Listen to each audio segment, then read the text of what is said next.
I've collected every named Blood Angels character, and I'm close to having them all painted too. But despite my usual unresistible urge to kitbash things, most of my named characters are pretty stock standard. Until today. If we're just meeting, my name is Colt, this is Gone Hollow Minis, and today we're talking about how I kitbashed my own custom Sanguinor model.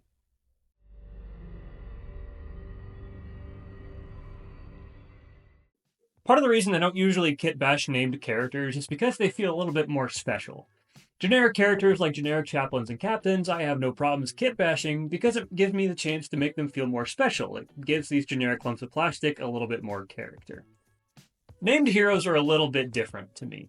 They're not just generic pieces of plastic ready to have a new name and a new title slapped onto them. They're representations of actual characters in the lore. And honestly, for Blood Angels, it's lore that I spent a lot of time with. But now I'm coming to the end of my Blood Angels named character journey, and I want to use this last chance to really make my own mark on these heroes of legend.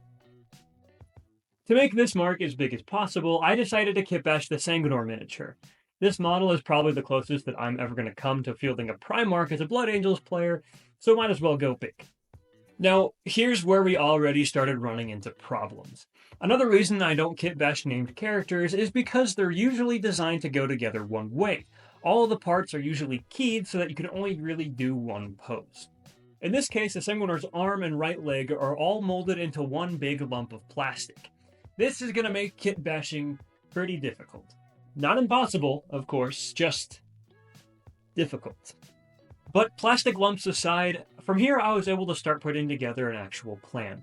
I knew that I wanted to keep and reinforce the St. Michael church mural vibe that the Sanguinor is kind of based off of, while introducing more dramatic elements and more Blood Angels theming. Now to do this, I knew there were some things that needed to change. Number one was the head. As it stands, it was pretty California surfer dude looking to me. The next one was the arms. The T-pose was just not really doing it for me, and I knew that had to change, and while I was at it, I might as well change the pose of the left leg too. It's the only leg that's separated from the body, so I might as well take advantage of that. Now, since I'm only dealing with one miniature this time, I decided to go ahead and start by cutting all the pieces off the sprue. I don't usually do this if I'm doing more than one mini during a kit bash, but since I'm just working with the Sanguinor, this is a good way for me to start dry fitting and test fitting things, so I get an idea of how things are going to fit together as the kit bash continues.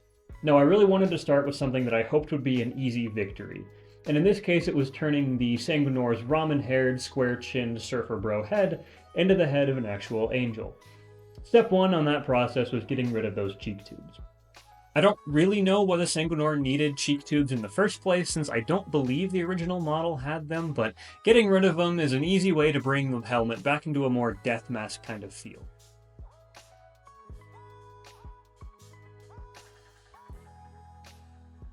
Next up was the body, and I knew this was going to take some plastic surgery. The T-pose absolutely had to go, as funny as it is, but I wasn't sure if I wanted to use those arms in the eventual final product or not. So I had to find a least intrusive way of getting them separated from the body while not damaging either of the parts. To keep this cut as thin as possible, I used my hobby knife. I started by opening a cut all the way encircling the arm, right where it meets the body, and then finished it by pushing it into my cutting mat. Please be very careful if you try to do yours this way. Keep your fingers well away from the edge and make sure to use a cutting mat for the final bit. We don't want any blood for the blood god here. And now with a suitably armless angel, I was able to get the body assembled. Doing this beforehand would have made getting the arms off a bit of a pain, but going forward, having the whole torso and back assembled will be crucial to getting the right poses on some of our limbs. Now to tackle that leg. Since the original was pretty much just straight, I knew I wanted to introduce a little bit more of a bend to it. I want him to look like he's descending from the skies on his jetpack, not dangling limply from it like a wet noodle. In all honesty, this turned out to be simpler than I thought it would be. I simply made a cut underneath the knee pad area, took a wedge out of the back, and bent the plastic so it was at a more natural angle. This would of course leave a gap underneath the knee pad, but I could solve that later with a little bit of Greenstuff. The key to this was using Greenstuff. If I just changed the position of the leg and tried to slap it back on, there would be pretty huge gaps. Instead, after I got the leg to the angle I wanted it at, I mixed up some Greenstuff to smush into the joint. Most of this ended up covered anyway, but I did make sure to sculpt a few ridges in the butt area to mirror the ribbed undersuit. Now to tackle the next biggest issue, the arms and weapons. The depiction of St. Michael that I'm kind of basing this guy off of has him holding his sword at a pretty extreme angle, ready to give the devil a good poke and whatnot. However, with how thick and wide power swords are, I was worried that if I tried to directly emulate this, I'd end up blocking too much of the final miniature. Instead, I opted for a bit of a different approach. In a lot of Sanguinius' art, and indeed in some of the Horus Heresy books, you see him using both a sword and a spear. On top of being a really cool and unique fighting style for a Primarch, I figured this would be just about the right answer for my weapon woes. A spear held point down would introduce a lot of direction and movement to the mini, while also echoing the original inspirations of both Sanguinius and St. Michael. Once I knew that a spear would be the focal point, I decided to tackle the sword. I chose to leave it in the model's left hand, but the angle would be brought down quite a bit to make it all look a little bit more natural. This was done mainly through some careful sanding. Making regular checks with the body, I kept sanding until I felt the arm set at a more natural angle. Now for the spear. These all came from the Sanguinary Guard kit, which I was working on at around the same time. There were quite a few good poses, but eventually I settled on one that would make for a perfect downward thrust with just a little bit of work. Now, up until this point, you're probably thinking that things are going a little bit too smoothly, and if you are thinking that, you'd be right. I had the fantastic idea to carve out the gem of the Sanguinary Guard's spear. This would set it apart from the other spears on the table, and would also introduce a bit of negative space into the blade to make it look a little bit more elegant. If you can see the problem presented by drilling a hole into an already bendable piece of plastic, you're a lot smarter than I was being when I decided to do this. Unsurprisingly, on top of ending up more square-shaped than droplet-shaped, the hole made the blade way too flimsy. This shouldn't have been surprising to me, but I have a bad habit while I'm in the middle of a project to focus so much on the final goal that I kind of forget a lot of the easy steps along the way. In the end, it wasn't as big of a deal as I'm making it out to be. I had extra spears to use that I wasn't going to use on the Sanguinary Guard anyway. It's just kind of one of those lessons that I really shouldn't have needed to learn in the first place. Undeterred, I chose another spear blade and picked a new direction to go. I still wanted to set the Sanguinor spear apart from the other spears in the tabletop, but I needed to do it much smarter. Digging into the bits bin, I found this backpack topper from the new Blood Angels upgrade sprue, and I thought it would make a really nice crossguard looking thing for the base of the spearhead. After a bit of cutting and shaving, I was able to thin the spear blade enough to slot in between the wings of the chapter symbol, making for what I think is a pretty convincing, pretty unique looking sanguinary weapon. Okay, from here, this is about as far as the base kit was going to take me, but I still had a lot of things planned for this miniature.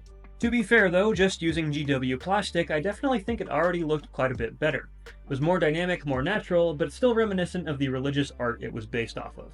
But I still wasn't quite done yet. Remember, this is just about as close to a Primarch model as I'm ever going to get, so as far as I'm concerned, the more bits, the merrier. One more detail that I wanted to make sure was on the model was the Carnodon pelt that Sanguinius always wears. It's the snow leopard looking thing that you see in a lot of his art. Now, I'm sure I probably had a bit somewhere in my bits box that would have gotten me close enough, but for this model, close enough wasn't quite close enough. Instead, I decided to sculpt my own using Greenstuff. Now, I'm sure if you're new to the hobby, you've seen this stuff around, but probably haven't dabbled in it too much. And if you're afraid of how it'll turn out, trust me, don't worry about it. It's a really simple process that only uses some really simple sculpting techniques and really not even that many tools. I've pretty much just used a hobby knife that I already had on hand anyway. Take a look at this section here. I started by mixing up a little worm of Greenstuff and smushing it onto the torso where I wanted the pelt to be. From there, I took my hobby knife and pressed it into the putty, making little triangular marks. Start from the bottom of the pelt and work your way up so that you naturally end up sculpting natural-looking layers of fur. Don't worry if this doesn't look fantastic at first, just keep adding layers and messing with them until it's all covered. Then you can go back with your tool and tailor each little triangle of fur to lay how you want it.